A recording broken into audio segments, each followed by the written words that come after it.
Welcome to the What to Read Next podcast. In this podcast, your host, Lori Amin, will interview published authors to chat about their work, journey to getting published, and their book recommendations. If you share a passion for books and always looking for your next read, then join us. Hi, Shelley. Welcome to What to Read Next podcast. Hi, Laura. It's great to be here. So happy to have you here. So tell us a little bit about yourself. Well, I live in New Jersey. I write both beach reads and historical mysteries. Before I became a writer, I was a professional dancer, and I sort of toured the world and met all these fabulous people and saw incredible things. And then I moved to New Jersey to have kids. But I started writing books, and I think I have about 20 or 30 now. I made the New York Times and the USA Today best-selling list, which is really cool. And I'm very happy doing it. That is really cool. So what kind of historical mysteries do you write?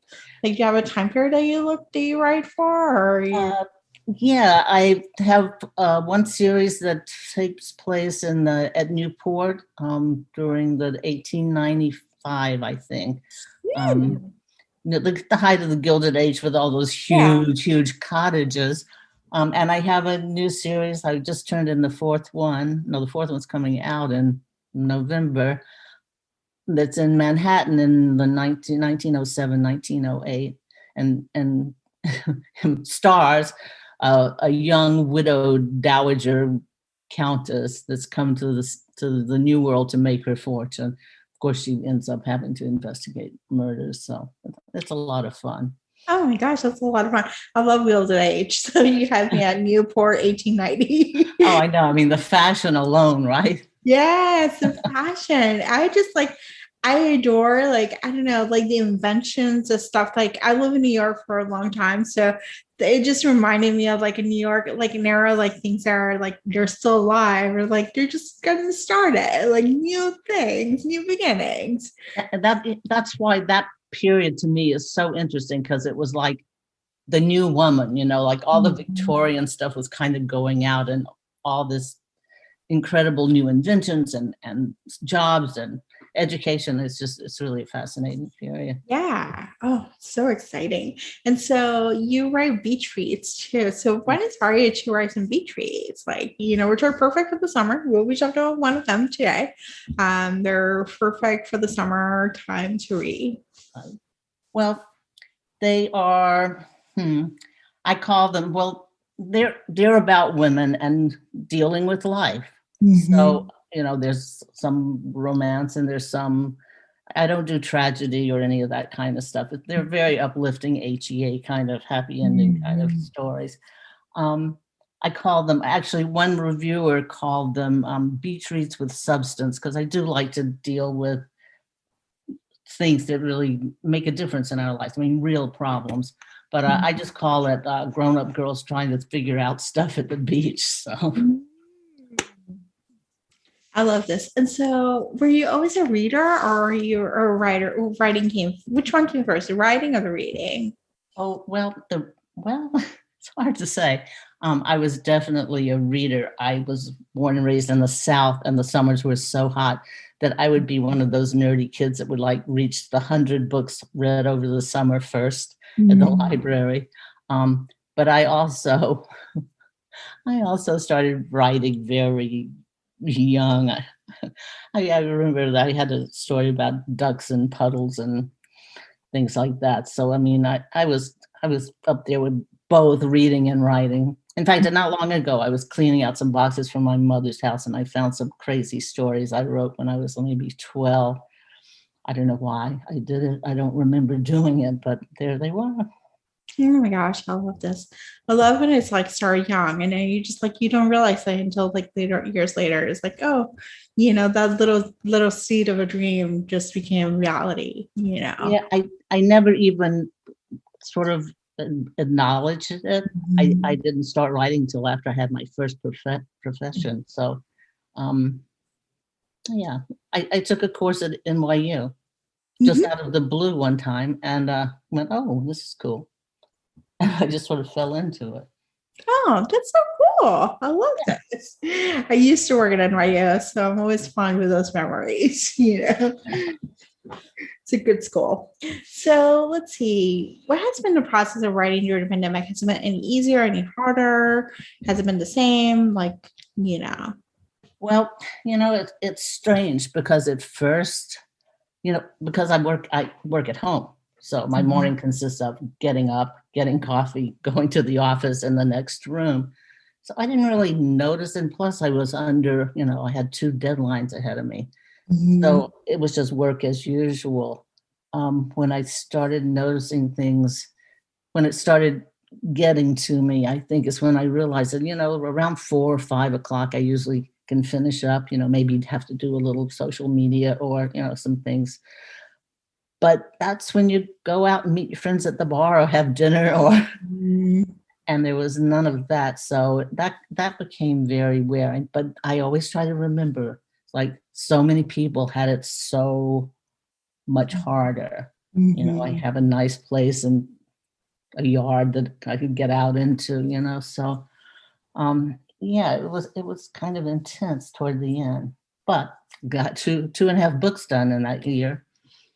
Wow, that's amazing. That's amazing, getting the books done, like just going through it, even despite all the stuff. That's really amazing.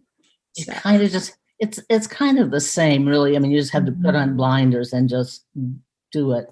And you get into the zone. So when you're in the zone, you forget what's happening outside your world. It's really the times in between, or like the times when the idea you had that was so great when you got up really sucks. Halfway through the scene, you go, oh man, this isn't working. And there's no place, there's no like, okay, you can walk outside if nobody's around, but I don't know, I couldn't escape. I usually escape to the ocean and now a little drive away. So, well, I'm glad that you were able to get some writing done, even though like it was, you didn't have the outside escapes, but hopefully they end the sight. So hopefully, we're finally opening up here in Jersey. So yeah, same here. Things are opening up slowly but surely. Yeah. So, let's chat about Imagine Summer. What is that elevator pitch? Well, I haven't done one in a really long, but I would say that my protagonist, Skye McKenzie's, her imagination always used to get her into trouble when she was a kid. And now it's making her a fortune because she runs workshops on creativity without judgment.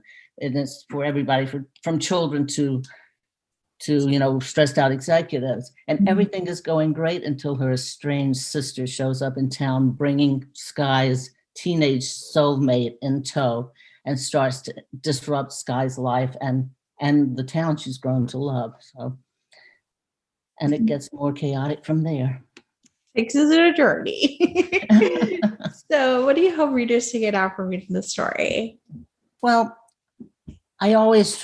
my stories are like slice of lives, and they're kind of safe places because it's about my protagonist. And I usually have 3 or 4 threads. I like stories with lots of characters. So I have like, older generation, middle generation, sometimes kids. And I think that, you should trust yourself. You should trust your imagination. You should be willing to go to bat for your friends and be able to accept their help when you need it. Yeah. That's a lot. It is. I think, but it's like the perfect escape, like right now to, we're just trying to take a breather, just go and like, just sit down and read the book and just get escape into somebody else's journey, as opposed to having to deal with your own issues. Like, you're like, oh, I can just project it to somebody else's stuff. So. Yeah. And with me, that I don't have like that closed happy ever after ending, but because I have like several character stories going on in my book. So, but everybody has a hopeful. I'm just not going to depressing. Yeah. The protagonist kind of gets wrapped up, or at least you can see the future, and the others are like on a positive path, because not everybody gets a happy ending on the same page in life. So, I just go with that. I think you just give us a happy ending. That sounds good. Take us on a journey and then just bring us apart and then just bring us back together and then just Yeah.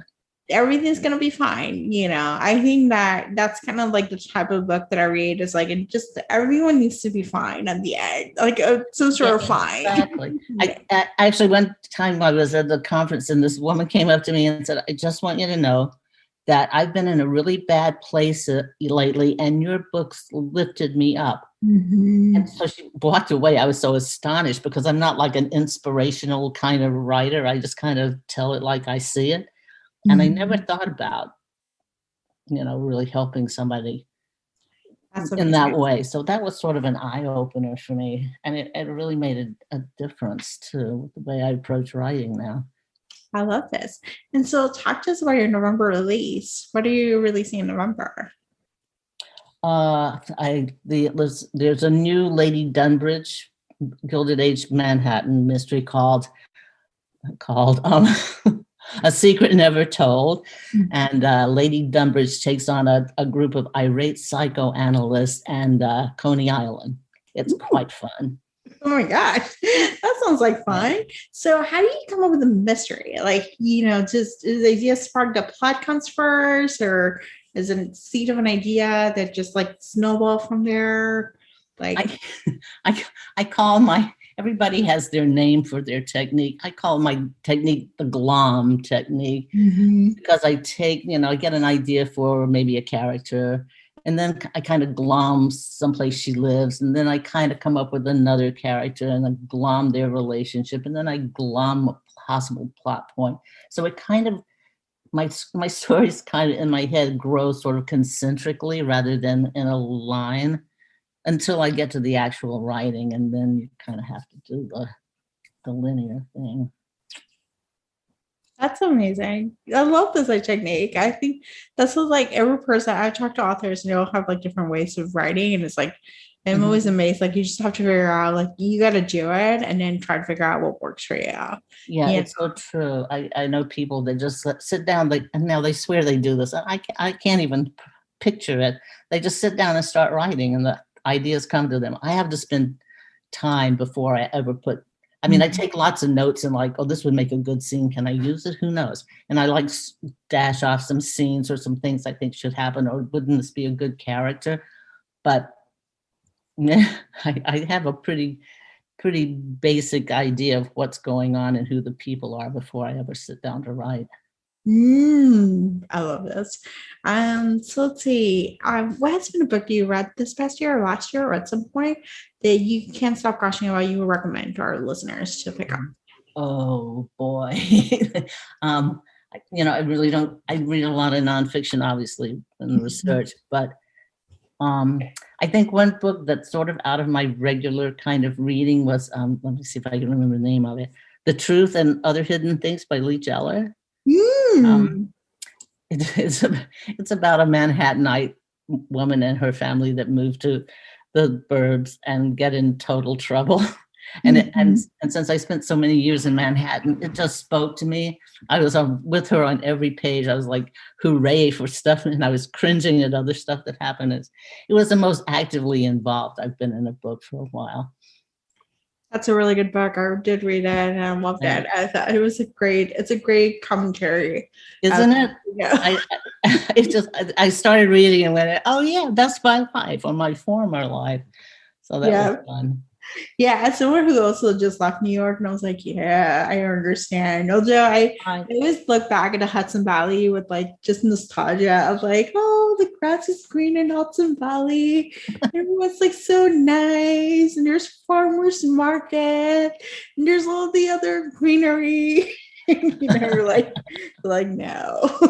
Yes, not exactly like that. I can look out my window here and see grass, and it's like, yeah, okay. Yeah, I don't see grass anymore. I'm in Chicago, so I moved from one city to another city, but it's still like it's like you had to go halfway across the country though, right? Yeah. Yeah, pretty much. So tell us where you can find you online. I have a website, ShelleyNoble.com. I have a couple of Facebook pages, profile. Let's see, Twitter, Pinterest, Instagram, BookBub. I'm there. Just, if you just Google Shelley Noble, you'll find me pretty fast. Awesome. Thank you, Shelley, for being on the show. Oh, thanks for having me. It was great. If you enjoyed this podcast, feel free to share with friends, subscribe, rate, and review the show. This is the easiest way to support the podcast. For book recommendations, author interview archives, and other fun book resources and tips, please visit WhatchWeNextBlog.com. The Watch Read Next podcast is part of the Frolic Network. To discover new shows to listen and love, please visit frolic.media/podcast. Thank you so much for listening and have a great day.